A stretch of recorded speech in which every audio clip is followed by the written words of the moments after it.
Maraîcher à Lucenay, près de Villefranche-sur-Saône, Fred Riche, dont l'exploitation compte 50 hectares, a décidé de faire des économies sur le chauffage grâce à cette petite musique.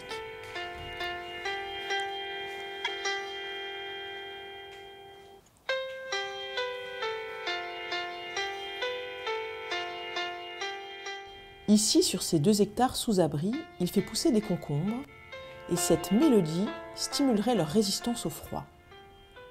Difficile à croire, alors nous sommes allés vérifier sur place.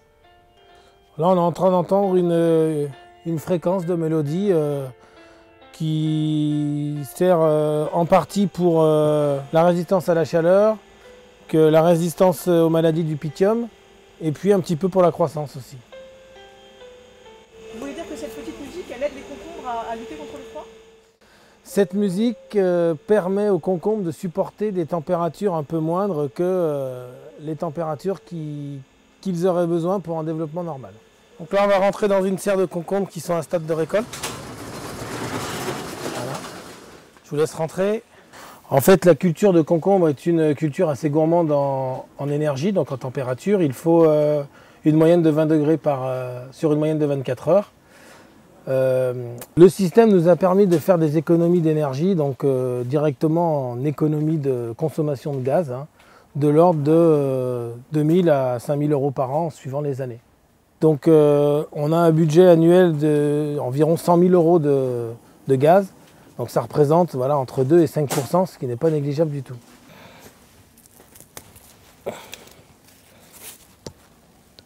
C'est un chercheur allemand qui a découvert ça il y a une trentaine d'années. Lors de la synthèse des protéines, il y a des petites ondes qui sont émises. Il a fait le rapprochement de ces ondes avec des notes de musique et il s'est rendu compte du coup que ça correspondait. Donc il a d'abord fait des essais sur du haricot nain où il a agi sur la protéine de la croissance. Donc le haricot nain qui avait de la musique était beaucoup plus grand que le haricot nain qui n'en avait pas.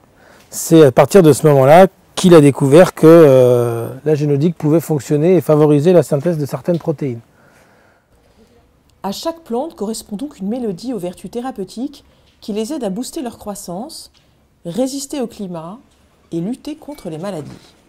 Pour lutter contre l'esca, un champignon parasite qui fait beaucoup de dégâts dans les vignes, la musique a fait ses preuves là où l'agriculture conventionnelle a échoué. Mais comment expliquer les effets de la musique sur les plantes et les prévoir ? Joël Sternheimer, musicien et docteur en physique, y travaille depuis 40 ans. Il a découvert et transcrit en mélodie le chant de la synthèse des protéines, à l'œuvre dans le processus du vivant. Ce chant, il lui a donné le nom savant de protéodie. Explication de Michel Duhamel. Une protéine, en fait, c'est une chaîne d'acides aminés. Physiquement, les acides aminés sont des grosses molécules qui sont présentes dans toutes les cellules et il y a un processus donc, qui les assemble sur ces molécules spécialisées qu'on appelle les ribosomes pour fabriquer les protéines. C'est une sorte de collier de perles qui se fabrique et effectivement, les relations ondulatoires entre les ondes associées aux masses de ces acides aminés sont dans une relation harmonique. Et donc, naturellement, lorsqu'une protéine est produite et synthétisée, on peut dire, sur un ribosome dans une cellule, eh bien, il y a émission d'une série d'impulsions de fréquences. C'était l'idée de ce chercheur, Joël Sternheimer. Mais il ne s'attendait pas à ce que cette idée puisse avoir des conséquences pratiques. Il a eu envie de transposer ces fréquences qui sont évidemment inaudibles en gamme audible suivant les règles de l'harmonie musicale, en changeant d'octave, en descendant un certain nombre de fois par des puissances de 2 pour se retrouver dans la gamme audible. Et pour nous, eh bien, la surprise a été que le vivant reconnaît ces mélodies, même transposées dans l'audible, et que ça a un impact physiologique qui a pu être mesuré et qui a permis de développer des applications. La société Génodique compte plus de 100 clients satisfaits, dont les fruits et les légumes grandissent sous protection musicale. Cette méthode offre une alternative intéressante aux pesticides, mais elle ne fait pas consensus. Alors, depuis 4 ans, une équipe du laboratoire de recherche en biologie de Cergy-Pontoise s'applique à en prouver scientifiquement les résultats sur un exemple précis, la résistance des petits pois au manque d'eau. Les résultats sont probants et feront bientôt l'objet d'une publication scientifique. Donc Rémi Mathilde t'a un petit peu expliqué en détail ce qu'on faisait, mais moi je vais te dire un petit peu en gros l'objet du travail, parce que tu viens d'arriver en stage au laboratoire.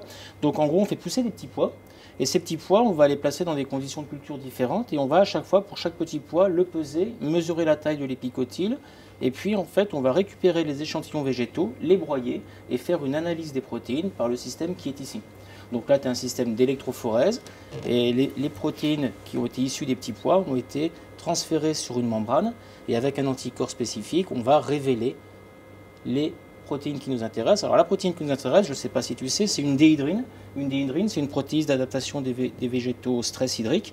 Et notre objectif, c'est en présence ou pas de protéodies qui vont stimuler ou inhiber la synthèse de cette déhydrine, de visualiser sur la membrane nitrocellulose l'expression de notre déhydrine et de mesurer son taux d'expression en fonction d'une stimulation par la protéodie ou d'une inhibition par la protéodie.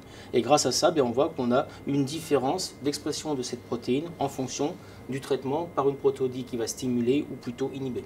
C'est très dense là. Oh non, c'est pas dense, il n'y a pas grand chose comme manip là, écoute. C'est un TP de 3e année. T'étais pas en BGST, c'est de ta faute, fallait venir avec moi. En fait, tu regardes bien, tu vois, tu as des légères différences entre ce fût-là et ce fût-là. Tu vois qu'ici, il y a la déhydrine, par exemple, et là, il y a ces bandes-là, 35, et puis ces bandes-là qui apparaissent. D'accord. Si tu regardes bien, par exemple, tu vois ici, il y en a moins que celle-là. D'accord. Mais en bas, on a un taux effectivement basal de cette forme-là de déhydrine. Ça paraît un peu obtus. Ça paraît normal, toi, ça vient de dire. Non, ça ne paraît pas normal, je pense. C'est ça, donc t'as pas compris. D'un seul coup, il fait Non, ploum, si, c'est j'ai quoi compris, mais en gros, vous utilisez de la musique Oui. avec des vibrations des acides aminés. En gros, on utilise une harmonique, mais une séquence finalement en notes, en fréquence, une séquence acoustique qui mime finalement la composition en acide aminé d'une protéine.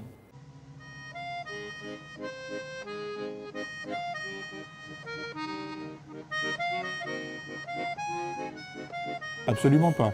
On ne tue rien avec ces mélodies. On ne peut pas désherber avec des protéodies. Mais a-t-on vraiment besoin de désherber? Ce n'est pas forcément nécessaire. C'est un procédé qui permet de modifier, rétablir plutôt des équilibres perturbés. Mais ça ne permet absolument pas de tuer des plantes et donc de désherber.